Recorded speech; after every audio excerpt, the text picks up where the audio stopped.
is where all our treatment for shock, because again, don't remember, shock is not low blood pressure. Shock is a decreased oxygen delivery to the tissue. This is the definition of a shock. It doesn't mean that you have low blood pressure. It means that my oxygen is not going appropriately to my tissue. Why do we do a lactate in patient with sepsis? That's why. Because when you don't have enough oxygen, remember from your old good course from nursing, the cycle of Krebs, this is the cellular respiratory, this is what it is. So basically, if I do not have oxygen, I go from a aerobic circulation to an anaerobic. Anybody remember?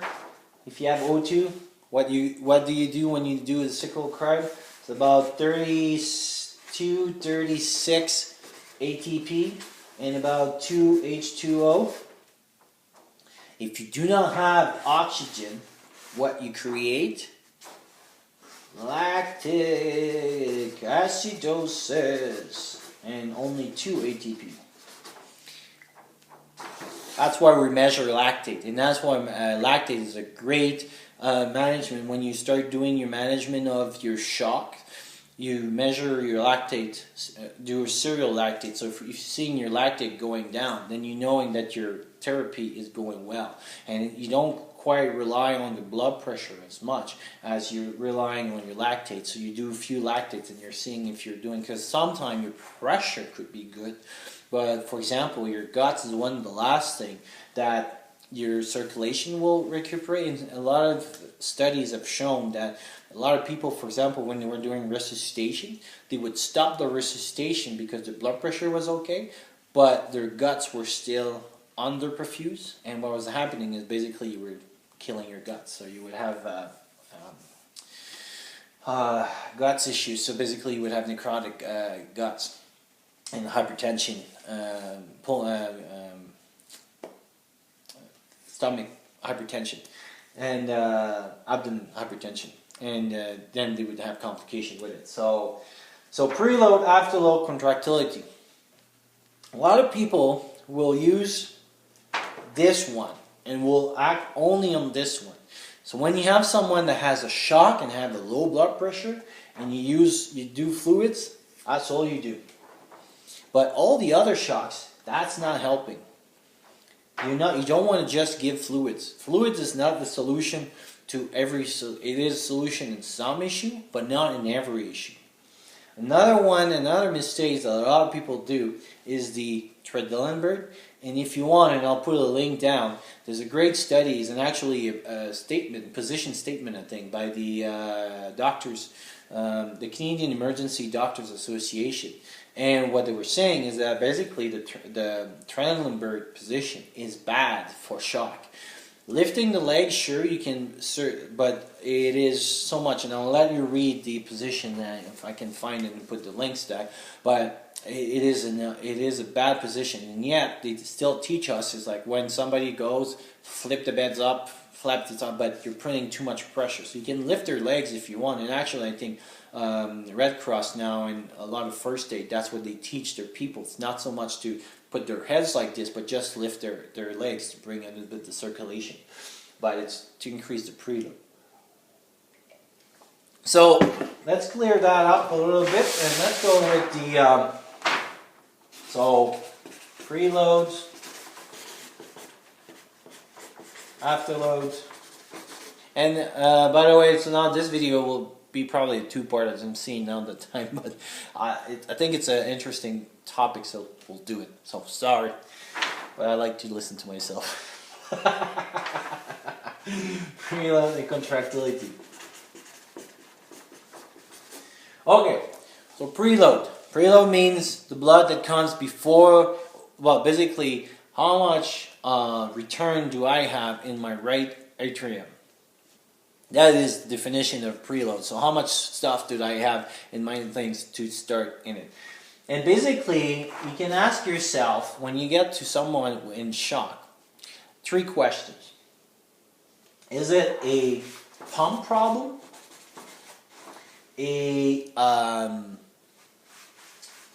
vessel problem or a fluid problem.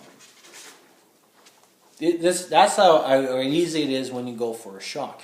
And how to differentiate those, and how sometimes I do the demonstration of it is, think about, you have a glass of water, you have like those turkey basters on it, and then you have a funnel.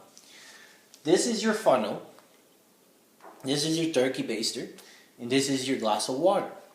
And this is what the issue is. So if I transfer in, and then you have a pot somewhere else. So basically, if I take my water from, so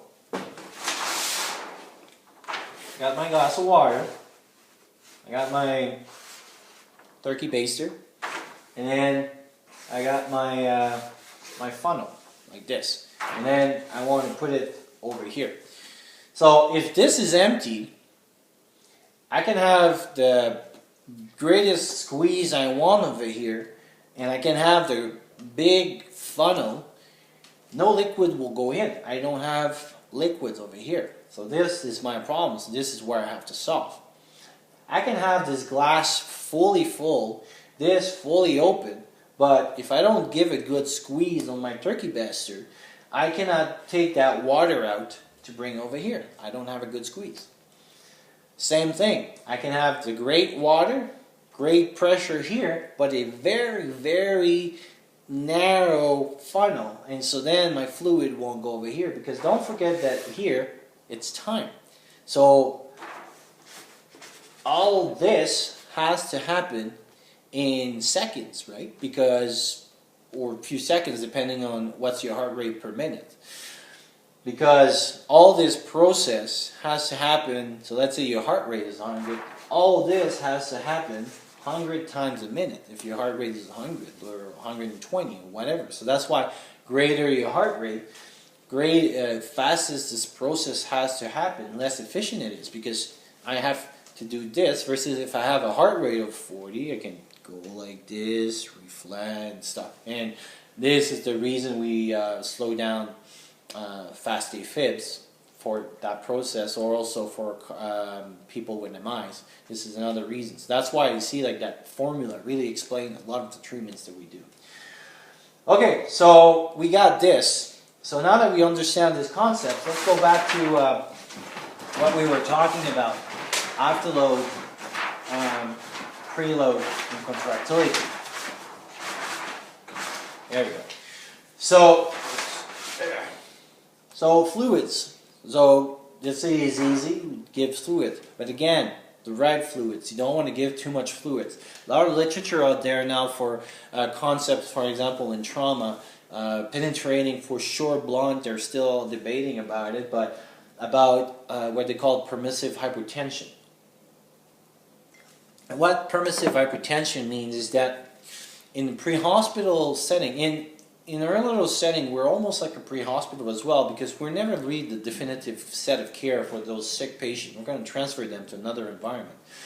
So until they get seen by a surgeon that's going to put his finger or going to put like a tool or repair it, you don't want to put too much pressure on this, and you want that clot to form. Well, if I give 5, 6, 7 liters to those people and they're bleeding, what I'm doing is diluting their vessels. I'm creating hypothermia. Remember those 4 things that we were talking about? We're creating hypothermia because those fluids that we're investing in, that we're injecting in, and they're giving as a bolus, a lot of time we don't warm them. And even if we warm them, by the time that they've been given, when they get out of the warmer, they cool down before they get into the body. And they can literally cool the person down. So we're cooling them, so we're giving them hypothermia, and we're diluting their vessels, and we're increasing their blood pressure, which that means that the blood, as is going to come out, is going to create more pressure on those vessels, and that clot that was like just forming a little bit, now I got a lot more pressure, boom, it's breaking, and I can bleed again. So that's why they talk about permissive hypertension, and I'll put another link on down to discuss a little bit more about permissive hypertension, the reason of it and stuff. And basically what you want, be able to feel a radial pulse and somebody being able to talk to you. And that's what it is. All that's what you want for major trauma. You want that stuff. That's it. A lot of people will use blood pressure as a sign, so less than 100 and everything, but numbers don't mean anything. The numbers that really mean something in the preloads, there's two of them. The MAP, so that little numbers on the side, which is basically your systolic plus 2 times your diastolic divided by 3 if you don't have it, but you can calculate it. So you want to keep your MAP a little bit greater than 65, and in some cases greater than 90, and we'll talk about it in a little second, between 80 and 90. Or your pulse pressure. And pulse pressure is very easy to calculate. All you do is you take your systolic minus your